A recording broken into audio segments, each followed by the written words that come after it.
semua dalam keadaan yang sehat, kita semua dalam keadaan yang baik, dan pastinya kita semua siap untuk datang di hadirat Tuhan. Kita siap untuk memuji dan memuliakan Dia pada pagi hari ini. Mari sama-sama kita mau siapkan hati kita di hadapan Tuhan. Kita mau fokuskan pikiran dan hati kita hanya kepada Dia pagi hari ini. Terima kasih Tuhan. Kami bersyukur buat hari yang indah yang Kau berikan kepada kami Tuhan. Kami bersyukur buat anugerah-Mu, buat kasih setia-Mu, buat berkat dan penyertaan Tuhan yang selalu nyata dalam kehidupan kami Tuhan. Dan kami juga bersyukur buat kesehatan yang Tuhan berikan kepada setiap kami, kepada pribadi kami maupun kepada keluarga kami Tuhan. Dan pada pagi hari ini kami mau siapkan hati kami di hadapan Engkau. Kami mau buka hati kami dan kami mau angkat suara kami yang terbaik bagi Engkau Tuhan. Terimalah setiap pujian penyembahan kami. Kuduskan, sucikan kehidupan kami Tuhan. Biar kami boleh berkenan di hadapan Engkau pagi hari ini. Terima kasih Tuhan. Kami mau sembah, kami mau tinggikan Engkau Yesus. Haleluya.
Dahsyat Engkau dalam kehidupan kami Tuhan. Dan kami mau sembah Engkau pagi hari ini. Betapa dahsyat Engkau Tuhan, pencipta segala yang ada. Dulu sekarang sampai selamanya.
dahsyatnya Engkau dalam kehidupan kami Tuhan.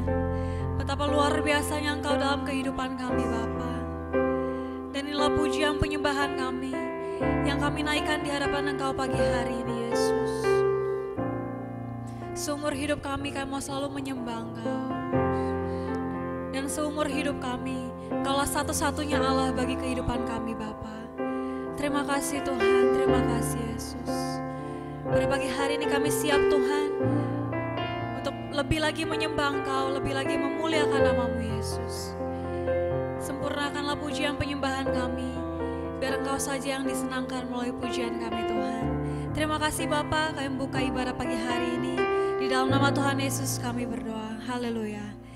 Amin. Amin. Sekali lagi shalom saudara. Kita bersyukur pagi hari ini kita boleh kembali lagi beribadah bersama-sama. Walaupun dari rumah masing-masing.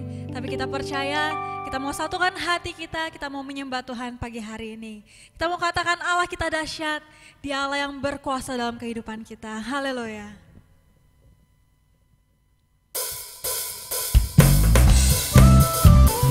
Kita mau katakan Kau Allah sumber dalam kehidupan kami.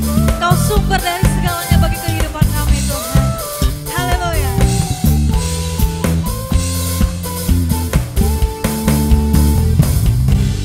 Kau milikku di surga. Tiada yang ku ingini di bumi, hanya Kau. Tak ku andalkan kekuatanku, namun yang pasti Kau tetap lamanya Allah sumber kuatku, Allah sumber kuatku, Allah sumber kuatku dan bagianku selamanya, selamanya. Sekali kita mau katakan hanya Kau milik kami Tuhan. Hanya Kau milikku di surga. Tiada yang ku ingini di bumi, hanya Kau. Tak ku andalkan kekuatanku, namun yang pasti Kau tetap selamanya Allah sumber kuatku, Allah sumber kuatku, Allah sumber kuatku dan bagianku selamanya, Allah sumber kuatku, Allah sumber kuatku, Allah sumber kuatku dan bagianku selamanya, selamanya. Kita percaya Dialah sumber dari segalanya bagi kehidupan setiap kita. Haleluya. Mari sama-sama kita angkat suara, kita katakan Allah sumber kuatku, Allah sumber kuatku, Allah sumber kuatku, Allah sumber kuatku dan bagianku selamanya, Allah sumber kuatku, Allah sumber kuatku, Allah sumber kuatku dan bagianku selamanya, selamanya.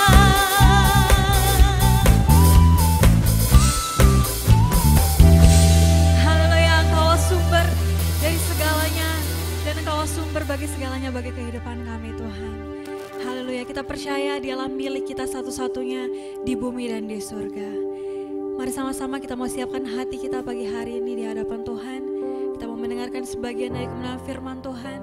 Karena itu mari sama-sama kita tundukkan kepala kita di hadapan Tuhan pagi hari ini. Haleluya Yesus. Jika kami hidup, kami mau hidup hanya bagi Engkau Tuhan. Karena Engkaulah Allah, sumber dari segalanya bagi kehidupan kami. Dan Engkaulah Allah, sumber kebenaran bagi kehidupan kami Tuhan. Karena itu pada pagi hari ini, Kamu menyatakan Bapa, selama kami hidup, kami mau hidup hanya bagi Engkau. Terima kasih Tuhan.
ada yang bisa menjauhkan kami dari Engkau Tuhan.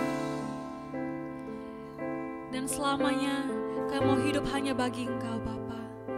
Dan pada pagi hari ini kami mendengarkan isi hati Tuhan bagi setiap kami. Dan kami mau buka hati kami untuk kebenaran firman Tuhan. Dan Tuhan juga yang memakai hamba-Mu, biar hamba-Mu boleh berbicara melalui Engkau bagi setiap kami Tuhan. Terima kasih Bapa, kami mau sambut kebenaran firman Tuhan. Di dalam nama Tuhan Yesus kami berdoa. Haleluya. Amin. Puji Tuhan, Shalom, selamat pagi Bapak Ibu Saudara yang kasih dalam Tuhan. Kita bersyukur pagi ini kita boleh kembali untuk bersama-sama beribadah, walaupun masih tetap dalam ibadah online kita, tapi kita percaya bahwa Tuhan yang kita sembah, Dia ada bersama-sama dengan kita dan kita sudah memuji menyembah Tuhan. Kita pasti merasakan hadirat Tuhan dan kita akan menyiapkan hati kita untuk kita juga diisi oleh kebenaran firman Tuhan. Mari kita akan membuka bersama-sama di dalam surat Efesus pasal yang ke-5, ayat yang ke-15 sampai dengan ayat yang ke-21. Efesus 5 ayat yang ke-15 sampai 21, demikian firman Tuhan. Karena itu perhatikanlah dengan seksama bagaimana kamu hidup. Janganlah seperti orang bebal tetapi seperti orang arif, dan pergunakanlah waktu yang ada karena hari-hari ini adalah jahat. Sebab itu janganlah kamu bodoh tetapi usahakanlah supaya kamu mengerti kehendak Tuhan. Dan janganlah kamu mabuk oleh anggur, karena anggur menimbulkan hawa nafsu, tetapi hendaklah kamu penuh dengan roh. Dan berkata-katalah seorang kepada yang lain dalam mazmur, kidung puji-pujian, dan nyanyian rohani. Bernyanyi dan bersoraklah bagi Tuhan dengan segenap hati. Ucaplah syukur senantiasa atas segala sesuatu dalam nama Tuhan kita Yesus Kristus kepada Allah dan Bapa kita. Dan rendahkanlah dirimu seorang kepada yang lain di dalam takut akan Tuhan. Amin. Dengan jelas, dengan tegas, maka Rasul Paulus ketika dia menuliskan suratnya kepada jemaat di Efesus, ketika dia sudah menyampaikan mengenai doktrin-doktrin, teologi, pengajaran kepada mereka, dan Paulus menyampaikan hal-hal praktis bagi mereka yang bisa menuntun langkah-langkah mereka, yang bisa mengarahkan mereka hidup sebagai anak-anak Tuhan. Dan tiba di ayat yang kita baca, maka ini adalah sebuah nasihat yang kembali Paulus ingatkan, ajarkan kepada jemaat di Efesus, dan juga menjadi firman Tuhan yang diajarkan pagi ini buat kita semua, yaitu di dalam ayat yang ke-15 dikatakan, karena itu, ini adalah sebuah konklusi, sebuah kesimpulan, sebuah pengajaran yang diberikan oleh Paulus, dikatakan, perhatikanlah dengan seksama bagaimana kamu hidup. Kita diajarkan oleh Paulus bagaimana kita mesti belajar untuk memperhatikan dengan seksama. Kata seksama artinya teliti, betul-betul kita perhatikan sampai kepada hal-hal yang paling kecil sekalipun. Dan kita disuruh memperhatikan itu bukan hidup orang lain, tetapi hidup kita sendiri. Walaupun kecenderungannya kita lebih mudah memperhatikan hidup orang lain dibandingkan diri sendiri. Namun firman Tuhan dengan tegas memberitahukan atau mengajarkan kepada setiap kita bahwa kita harus memperhatikan bukan hidup orang lain, tetapi memperhatikan diri kita sendiri dan diperhatikan dengan seksama, memperhatikan dengan begitu teliti, dengan begitu sungguh-sungguh memperhatikan bagaimana gaya kehidupan kita sebagai anak-anak Tuhan. Dan dikatakan di sini perhatikanlah dengan seksama bagaimana kamu hidup. Lalu ada hal yang disampaikan, janganlah seperti orang bebal tetapi seperti orang arif. Artinya Paulus mengatakan kamu sebagai anak-anak Tuhan perhatikan cara hidupmu, gaya hidupmu dengan teliti, memperhatikan dengan sungguh-sungguh supaya kamu jangan menjadi orang bodoh tetapi menjadi orang yang arif. Sehingga pagi ini saya memberikan judul bodoh atau bijaksana. Mengapa saya memakai hal ini? Karena kalau misalnya dilihat di sini, janganlah seperti orang bebal, tetapi seperti orang arif. Saudara, kalau misalnya tanya, arif itu lawan katanya apa? Atau misalnya kalau dikatakan, anak-anak, saudara-saudara, kalau saudara dengar kata bijaksana, lawan katanya apa? Seringkali dengan mudah, ya tidak bijaksana. Kalau arif, apa lawan katanya? Ya tidak arif, begitu ya.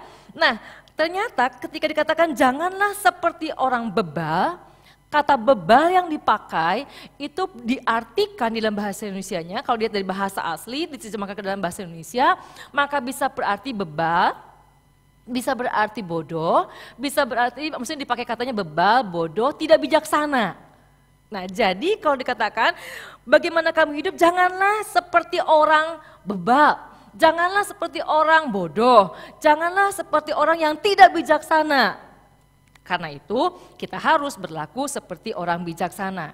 Karenanya saya mengambil tema tadi saya katakan bodoh atau bijaksana. Artinya pertanyaan buat saya pribadi, buat setiap saudara juga, kita termasuk golongan yang mana ya? Kita termasuk orang yang bodohkah atau yang bijaksanakah? Tentu kita mengharapkan kita tidak termasuk golongan kepada orang yang bodoh. Oleh karena itu kita mau belajar dari firman Tuhan pagi hari ini supaya pada waktu ditanya kamu masuk mana, orang bodohkah atau orang bijaksanakah, maka kita akan mengatakan ya, saya masuk ke dalam golongan orang yang bijaksana. Dari mana tahu bahwa kita termasuk golongan bijaksana atau bodoh? Melalui ayat-ayat ini kita akan belajar dari Rasul Paulus yang menggambarkan inilah orang-orang yang bijaksana. Kita akan melihat bagaimanakah hidup orang yang bijaksana. Yang di dalam ayat 15 ini, lalu saya akan membandingkan dengan terjemahan lain, yaitu terjemahan sederhana Indonesia, atau yang disingkat dengan TSI, dikatakan ayat 15 dan 16 seperti ini. Jadi, berhati-hatilah dengan cara hidup kalian. Hidup kalian masing-masing, jangan seperti orang bodoh, tetapi hiduplah seperti orang bijaksana.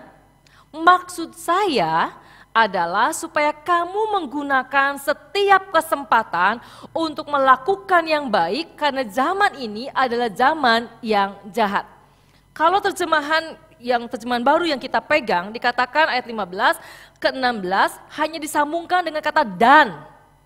Pergunakanlah. Tetapi terjemahan sederhana Indonesia dan juga ada terjemahan versi mudah dibaca, dikatakan sama, maksudku, akhirnya Paulus menjelaskan, jangan kita hidup seperti orang bebal, jangan hidup seperti orang bodoh, tetapi hiduplah seperti orang yang bijaksana. Maksud saya, artinya ini loh, orang yang hidup bijaksana ini seperti ini. Jadi orang yang bijaksana adalah orang yang mempergunakan waktu yang ada itu sebaik mungkin. Itu yang pertama. Jadi orang yang bijaksana adalah orang yang mempergunakan waktu yang ada itu sebaik mungkin. Terjemahan-terjemahan yang lain mengatakan memakai kata waktu dengan kesempatan. Artinya setiap kita masing-masing, saya yakin baik itu anak kecil maupun orang dewasa, itu semua diberikan waktu yang sama 24 jam.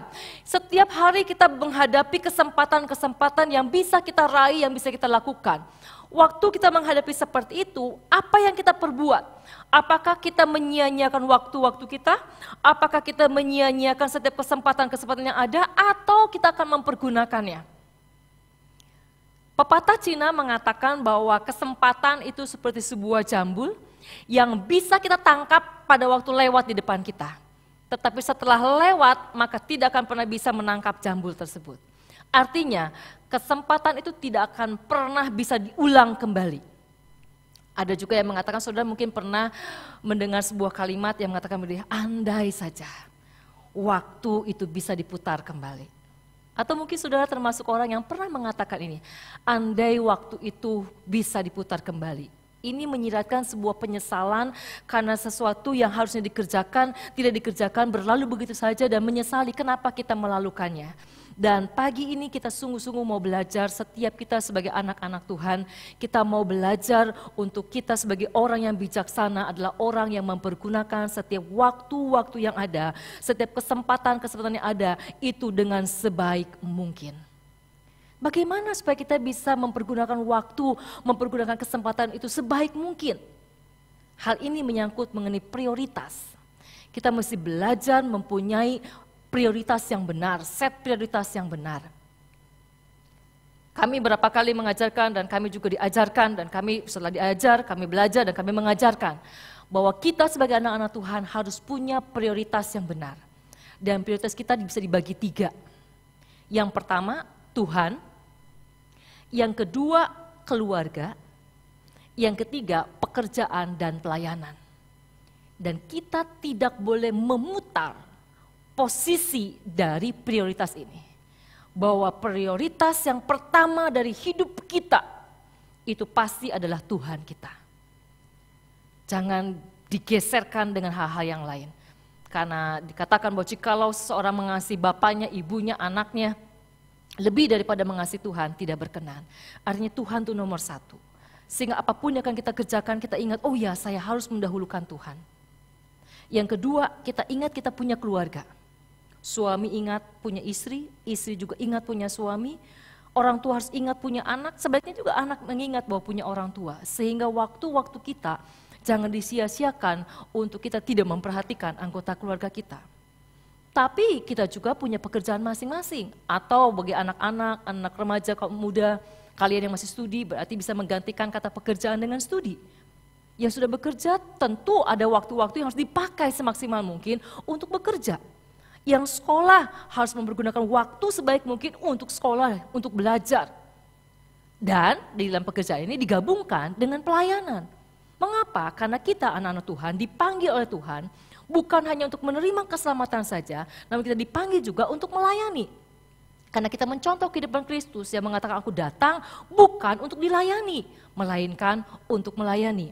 Nah ini harus kita belajar, waktu dikatakan kita mempergunakan waktu sebaik mungkin, mari kita mencermati kehidupan kita selama ini, apakah saya sudah memakai waktu-waktu saya dengan baik untuk Tuhan, untuk keluarga, untuk pekerjaan dan pelayanan, atau kita justru melihat, mengamati terlalu banyak waktu yang kita buang, sehingga akhirnya kita mengatakan andai waktu itu bisa diputar kembali. Tetapi sesungguhnya waktu tidak bisa diputar kembali. Karena itu melalui kebenaran firman Tuhan saya mau mendorong setiap kita masing-masing benar-benar mempergunakan seluruh waktu kita ini, waktu yang ada sebaik mungkin dengan susunan prioritas yang benar. Contoh untuk Tuhan. Seringkali kami mengatakan bahwa kalau ada waktu untuk beribadah, pakailah untuk beribadah dengan baik. Saya tidak pernah membayangkan dan saya yakin saudara juga. Waktu kita menutup tahun 2019, memasuki tahun 2020, sebagian besar kita ada di gereja, kita berdoa, kita menyerahkan hidup di tahun 2020. Tidak pernah ada yang tahu bahwa pada akhirnya tanggal 22 Maret itu kita tidak bisa kebaktian bersama-sama di gereja. Dan hampir kebanyakan gereja juga mengalami hal yang sama. Pada waktu sebelumnya kita bisa dengan mudah, kita selalu bisa datang ke gereja untuk beribadah. Namun, tadi malam saya mencoba menghitung, ternyata minggu ini adalah minggu terakhir bulan Juni, berarti 15 hari minggu kita sudah beribadah di rumah masing-masing. Ada yang mengatakan saya menangis waktu pertama kali harus beribadah di rumah. Mengapa? Karena biasa beribadah di gereja. Dan itu terus berlalu, sehingga kalau betul-betul ada kesempatan untuk beribadah di rumah Tuhan, pergunakanlah. Karena sepertinya mendatang kita tidak tahu, dan akhirnya betul kita sudah 15 minggu, kita hanya bisa beribadah di rumah masing-masing. Nah, waktu kita diberi kesempatan tetap bisa beribadah di rumah masing-masing. Apakah sudah mempergunakannya dengan baik? Atau sudah bilang, bisa beribadah di rumah kapan saja. Nanti kalau saya sudah senggang baru saya putar untuk saya beribadah. Tetapi saya mau mengatakan pagi hari ini, jikalau engkau masih diberikan waktu untuk beribadah, dan kita secara khusus untuk di House of Grace, mengajak Bapak Ibu Saudara selalu beribadah tepat di jam 8 secara serentak, pergunakanlah waktu itu, jangan sia-siakan. Ada waktu untuk beribadah, pakailah untuk beribadah kepada Tuhan. Karena kita tidak pernah tahu di depan itu akan jadi seperti apa. Pada waktu juga ada waktu untuk keluarga, pergunakanlah waktu itu dengan baik. Ya, semasa masih anak-anak, masih kecil, mereka selalu bergabung dengan orang tua, gak pernah bisa ditinggalkan, nikmatilah. Itu menjadi bagian dalam kehidupan setiap kita. Anak-anak muda di tengah-tengah kesibukan kalian sendiri pun ingat, kalian masih punya orang tua, di mana kalian harus berikan waktu untuk bersama-sama dengan orang tuamu. Ada beberapa yang pernah berkata kepada saya, menyesal ya, dulu waktu ada papa mama, saya tidak pernah hidup bersama-sama, artinya kesibukan sendiri, setelah tidak ada merindukannya. Karena itu selama masih ada keluarga, mari juga luangkan waktu untuk keluarga. Orang tua untuk anak, anak untuk orang tua, suami, istri dan sebagainya. Mari kita meluangkan waktu kita juga kebersamaan di tengah-tengah keluarga. Dan ingat juga ketika saudara bekerja, pergunakanlah waktumu dengan maksimal. Artinya ketika di jam kantor, pergunakanlah mengerjakan sesuatu dengan benar, dengan penuh tanggung jawab. Namun lebih khusus lagi saya mau tekankan saudara juga, artinya juga untuk mengambil waktu-waktu kita untuk melayani Tuhan. Tuhan memanggil kita, Tuhan memilih kita juga untuk melayani. Dan saya yakin di atas kebenaran firman Tuhan, saudara, setiap kita masing-masing diberikan talenta-talenta oleh Tuhan. Dan mempergunakan waktu-waktu yang ada sebaik mungkin, juga termasuk mempergunakan waktu untuk pelayanan. Saya akan membacakan satu ayat di dalam Yohanes pasal yang ke-9, ayat yang ke-4. Yohanes 9 ayat 4 mengatakan seperti ini. Kita harus mengerjakan pekerjaan Dia yang mengutus aku selama masih siang. Akan datang malam di mana tidak ada seorang pun yang dapat bekerja. Yesus mengatakan bahwa kita harus mengerjakan pekerjaan Dia yang mengutus aku. Artinya pekerjaan yang diberikan oleh Allah. Apa? Melayani Dia, memberitakan Injil kepada orang yang belum mengenal Yesus sebagai Tuhan dan Juru Selamat. Dan itu harus dikerjakan selama masih siang, karena akan datang malam di mana tidak ada seorang pun yang dapat bekerja. Artinya ada batas, ada waktu itu tidak akan berlangsung selamanya. Ada limitnya, ada batasnya. Selama diberikan kesempatan untuk kita bekerja, artinya dalam hal bekerja bagi Kristus, artinya untuk kita melayani, pergunakanlah waktu sebaik mungkin untuk melayani. Contoh saja, misalnya pada waktu ibadah minggu berjalan dengan rutin, seperti itu sudah bisa melayani, kadang-kadang mungkin ogah-ogahan, tapi begitu ibadah online, pelayanan kita agak terbatas, di mana tidak bisa banyak orang yang terlibat dalam pelayanan. Namun juga bukan berarti tidak bisa melayani, karena bentuk pelayanan itu begitu banyak. Bukan hanya di rumah Tuhan saja, ketika sudah di rumah, ketika sudah di kantor, ketika anak-anak kalian nanti di sekolah dan sebagainya, ada sesuatu yang bisa dikerjakan buat Tuhan. Dengan kita mendoakan orang lain, dengan kita mendoakan pekerjaan Tuhan, dengan kita mendoakan kondisi bangsa dan negara kita yang masih berjuang dengan COVID-19. Bisa menguatkan teman-teman yang kondisinya sedang terpuruk saat ini. Itu bisa kita lakukan dan harus dikerjakan sesegera mungkin. Karena waktu siang itu tidak akan terus-menerus siang, akan berganti menjadi malam. Dan malam sedang menggambarkan tidak ada orang yang bisa bekerja, artinya istirahat. Berarti bahwa sesuatu yang bisa dikerjakan itu terbatas adanya. Oleh karena itu supaya kita seimbang, mari kita pergunakan waktu itu dengan tadi bilang 3 prioritas, yaitu untuk Tuhan, untuk keluarga, dan yang ketiga pekerjaan dan pelayanan. Saya memberikan sebuah contoh di mana kita mempergunakan waktu secara seimbang dengan prioritas yang benar, yaitu Tuhan lebih dulu, kemudian keluarga, baru pekerjaan dan pelayanan. Saya yakin bahwa Tuhan mengizinkan kami keluarga, khususnya saya yang mempunyai pengalaman ini, untuk semakin menguatkan bahwa inilah prioritas kita, Tuhan, keluarga, pekerjaan dan pelayanan. Anak kami yang kedua, tahun ini akan kuliah.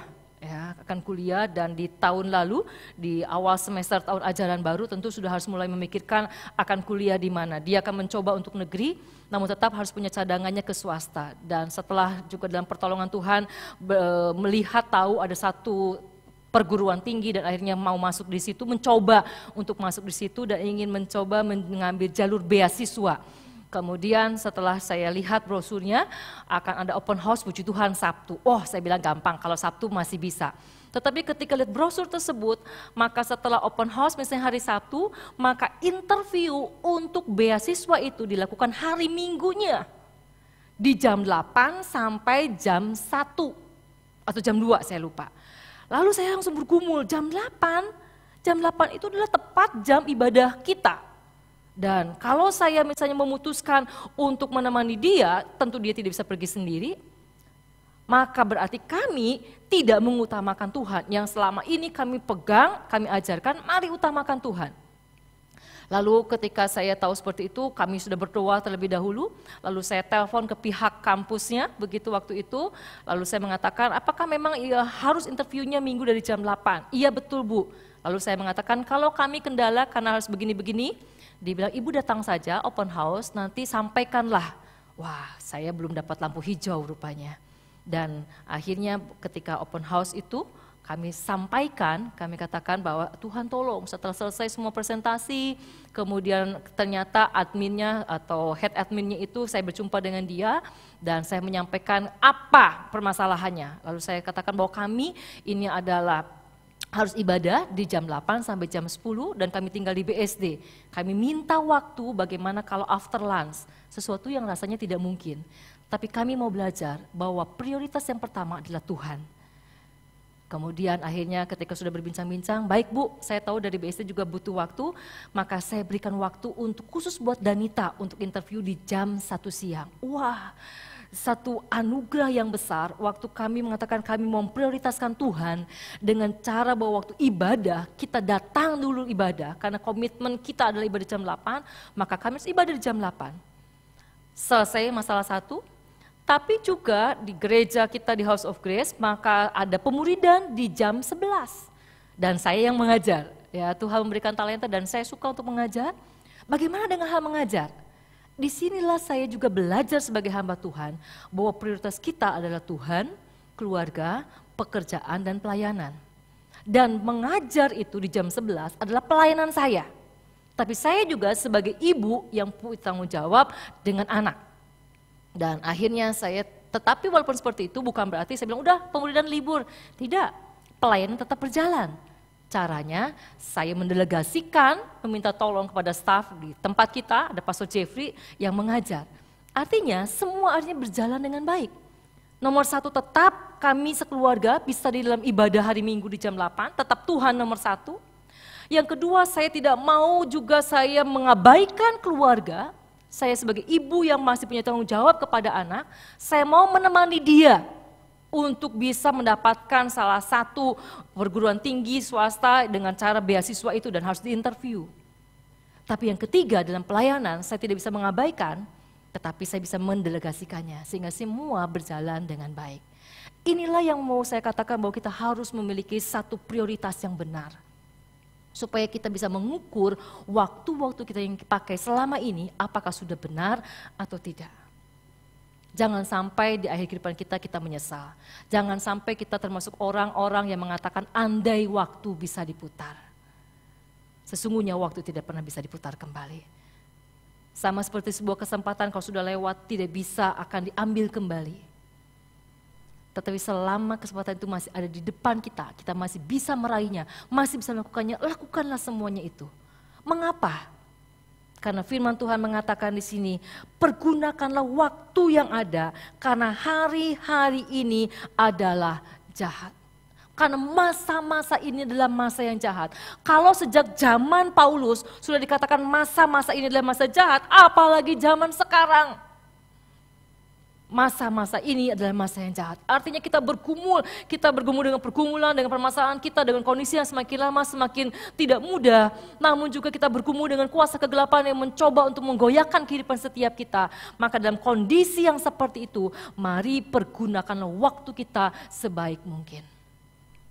Tanyakanlah pada setiap diri kita masing-masing, apakah saya termasuk orang yang mempergunakan waktu sebaik mungkin? Apakah saya termasuk orang yang mungkin banyak mengabaikan waktu? Orang yang bijaksana adalah orang yang bisa menggunakan waktu-waktu itu dengan sebaik mungkin. Mempergunakan setiap kesempatan-kesempatan itu dengan benar. Dengan cara mempunyai prioritas yang benar.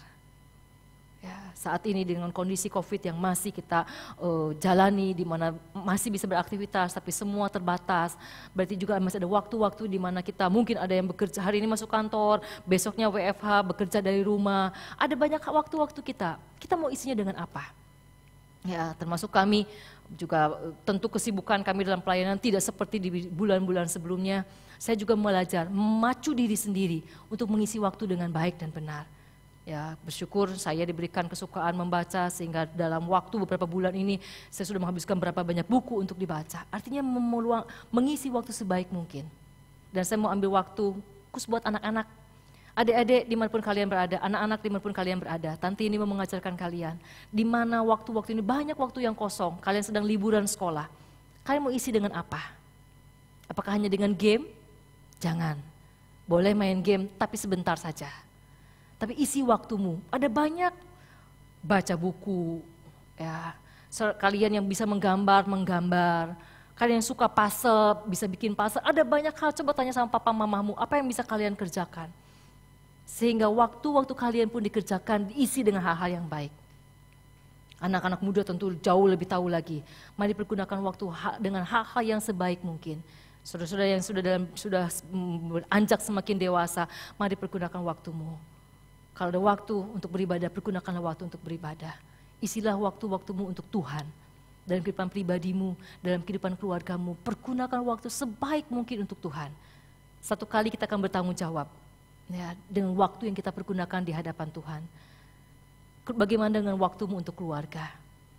Jangan juga sia-siakan waktumu untuk tidak ada bersama-sama dengan keluarga. Pakai waktu itu untuk keluargamu. Dan yang ketiga, juga pakai waktu sebaik mungkin untuk engkau bekerja dan untuk melayani. Saudara yang selama ini pokoknya asal-asal bekerja, firman Tuhan mengajarkan jangan cuma asal-asalan bekerja, jangan cuma di depan tuanmu engkau bekerja dengan baik, tapi lakukan sebaik mungkin. Artinya pakai waktumu untuk bekerja. Tapi ingat jangan sampai di situ. Pakai waktu juga untuk melayani Tuhan. Apapun bentuk pelayanannya, layanilah Tuhan dengan segenap hatimu. Layanilah Tuhan dengan semaksimal mungkin. Apa yang bisa kita kerjakan buat Tuhan, kerjakanlah. Kenapa? Karena hari-hari ini adalah hari-hari yang jahat. Sehingga kalau ditanya, engkau masuk orang bodohkah atau orang bijaksanakah? Maka ciri yang bisa dilihat kalau engkau termasuk orang yang bijaksana adalah lihat bagaimana engkau mengelola waktumu. 24 jam diberikan hal yang sama. Namun cara mengelola waktu itu bisa berbeda-beda, tergantung kita masing-masing. Tapi yang pasti pergunakan waktu sebaik mungkin dengan set prioritas yang benar. Sekali lagi saya mengatakan bahwa prioritas yang benar nomor 1 adalah Tuhan. Jangan geser, dia tetap menjadi nomor 1. Yang kedua, ingatlah waktu juga dipergunakan untuk keluargamu.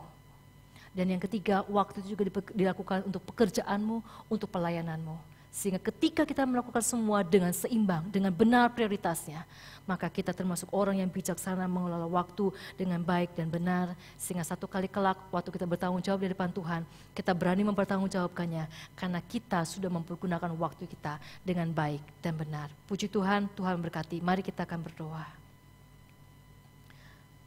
Bapa kami dalam kerajaan surga, Tuhan, pada pagi hari ini kami kembali datang di hadapan hadirat Tuhan.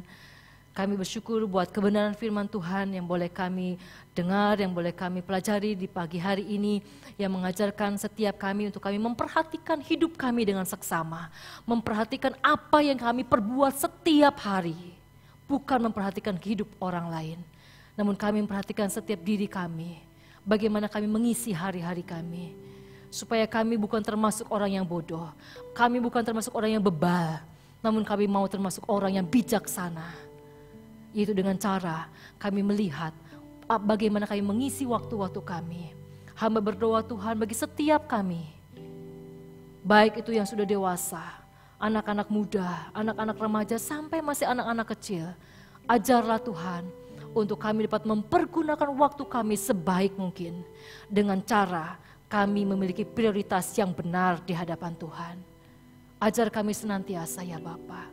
Roh Kudus, kerjakanlah firman-Mu dalam hati setiap kami masing-masing. Meteraikanlah firman-Mu dalam hati kami, untuk kami bukan hanya jadi pendengar-pendengar firman Tuhan yang setia, tapi kami juga mampu menjadi pelaku-pelaku firman Tuhan yang setia. Berkatilah setiap kami, berkatilah seluruh umat-Mu. Di dalam nama Tuhan Yesus Kristus, kami berdoa dan kami mengucap syukur. Haleluya. Amin. Tuhan memberkati. Shalom saudara yang saya kasih dalam Tuhan. Kita telah mendengarkan firman Tuhan yang telah disampaikan oleh Pastor Yeni, mengingatkan kita untuk tidak menjadi pribadi yang bodoh, tapi menjadi pribadi yang lebih bijaksana dalam menggunakan waktu-waktu kita. Prioritas yang pertama itu kepada Tuhan, yang kedua keluarga, dan yang ketiga pekerjaan dan pelayanan. Terima kasih sekali lagi kepada Pastor Yeni. Jadi kita masuk ke dalam pengumuman. Yang pertama, setelah ini kita akan ada temu kangen di Zoom. Kita udah pernah temu kangen sebelumnya, udah lebih dari sekali, lebih dari 2 kali. Nah, jadi harusnya udah pada canggih lah ya. Nanti Pak Gembala akan share prosedurnya di grup WhatsApp. Yang kedua untuk Oikos, juga jangan lupa setiap hari Rabu kita akan ada Oikos virtual. Untuk saudara yang belum datang, ayo mari kita bergabung dalam Oikos virtual. Selanjutnya ada doa kemenangan, juga kita udah lakukan doa kemenangan beberapa kali sebelumnya. Jadi kita akan doa kemenangan virtual setiap hari Jumat jam 7 malam. Selanjutnya untuk yang berulang tahun nih. Jadi untuk yang pertama, selamat ulang tahun kepada Bapak Diki.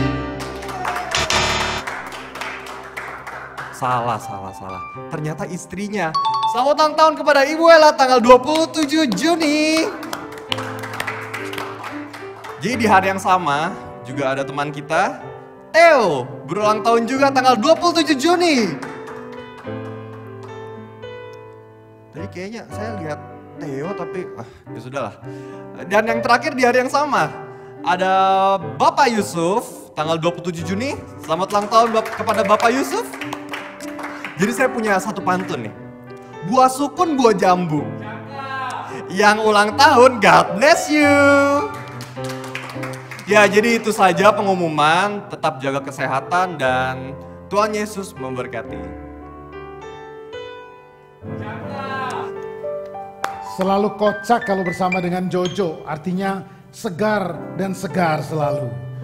Puji Tuhan, kita bersyukur kita boleh beribadah bersama-sama dan saya percaya Bapak Ibu Saudara sekalian dilawat oleh Tuhan. Amin.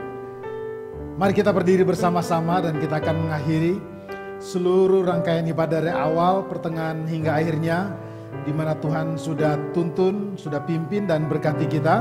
Kita mau menaikkan syukur kita bersama pada kesempatan. Mari kita berdoa. Bapa yang bertata di dalam kerajaan surga, kembali kami datang, panjatkan syukur kami ke hadapan hadirat-Mu yang kudus. Terima kasih untuk hadirat Tuhan dan pimpinan Tuhan di dalam ibadah pada pagi hari ini. Baik kami boleh memuji, memuliakan nama Tuhan. Tuhan sudah pimpin baik Diona, juga Theo dan Danita. Kami juga bersyukur untuk firman Tuhan yang sudah diseberangkan oleh hamba-Mu, Pastor Yeni. Kami bersyukur Tuhan, karena kebaikan Tuhan masih terus mengalir atas kami. Dan untuk itu kami mau terus datang berserah ke dalam tangan-Mu. Biarlah pimpinan kasih Tuhan terus ada dan nyata dalam kehidupan kami. Di dalam keadaan kami terus bergumul dengan pandemi virus corona. Namun kami terus berserah ke dalam tangan Tuhan. Biar Tuhan yang jaga lindungi kami, pelihara kami, jauhkan kami dari segala sakit, penyakit, mara bahaya, segala pencobaan. Tuhan, kami terus berdoa untuk bangsa ini yang terus memerangi pandemi virus corona ini. Tuhan yang memberi hikmat akal budi kepada Presiden Joko Widodo, demikian dengan jajarannya, bahkan seluruh lapisan pemerintah dari pusat sampai ke pelosok. Tuhan beri hikmat akal budi supaya mereka dapat menyikapi hari-hari ini dan dapat memberikan instruksi yang benar. Demikian untuk seluruh masyarakat Indonesia dapat mentaati setiap instruksi yang ada sehingga dapat meminimalisir untuk penyebaran virus ini kemana-mana. Tuhan tolong kami terus berdoa, bahkan bangsa-bangsa pun juga yang sedang bergumul dengan hal yang sama. Tuhan beri hikmat dan pertolongan-Mu. Terima kasih banyak Bapa Surgawi, puji dan syukur bagi-Mu. Kami berserah sepanjang 1 minggu ini. Tuhan tolong kami di dalam segala aktivitas kami. Biar apa yang kami kerjakan Tuhan jadikan berhasil, sehingga semua boleh mendatangkan kemuliaan hanya bagi nama Tuhan. Bapa yang bertata dalam kerajaan surga, pada kesempatan yang indah ini, kami datang bersyukur bersama dengan anak-anak-Mu yang kemarin Tuhan tambahkan 1 usia dalam kehidupan mereka. Kami bersyukur bersama-sama dengan Pak Yusuf. Kami bersyukur bersama-sama dengan Ella. Kami juga bersyukur bersama Theo yang Tuhan tambahkan 1 usia dalam kehidupan mereka. Kami topang anak-anak-Mu ini, Tuhan jaga lindungi, Tuhan pelihara, berkati, dan kehidupan mereka senantiasa ada di dalam pimpinan Tuhan. Dan apa yang mereka rindukan, harapkan, biarlah Tuhan saja yang memberikan jawaban dalam kehidupan mereka. Terpuji akan nama-Mu, hamba-Mu datang berdoa memohon berkat-Mu atas segenap jemaat-Mu. Biarlah Tuhan segala kerinduan harapan mereka dapatkan jawaban daripada Tuhan yang mendengar dan menjawab doa-doa kami. Terima kasih banyak Bapa Surgawi, puji dan syukur bagi-Mu. Saudara yang saya kasih dalam Tuhan Yesus Kristus, kita akan mengakhiri seluruh rangkaian ibadah dari awal, pertengahan hingga akhirnya. Mari angkat kedua belah tanganmu, arahkan pandangan imanmu kepada Tuhan, dan terimalah berkat-Nya. Bapa Surgawi memberkati engkau dengan berkat melimpah di dalam kehidupanmu. Cinta kasih daripada Tuhan kita Yesus Kristus di dalam kehidupan pribadi dan keluargamu.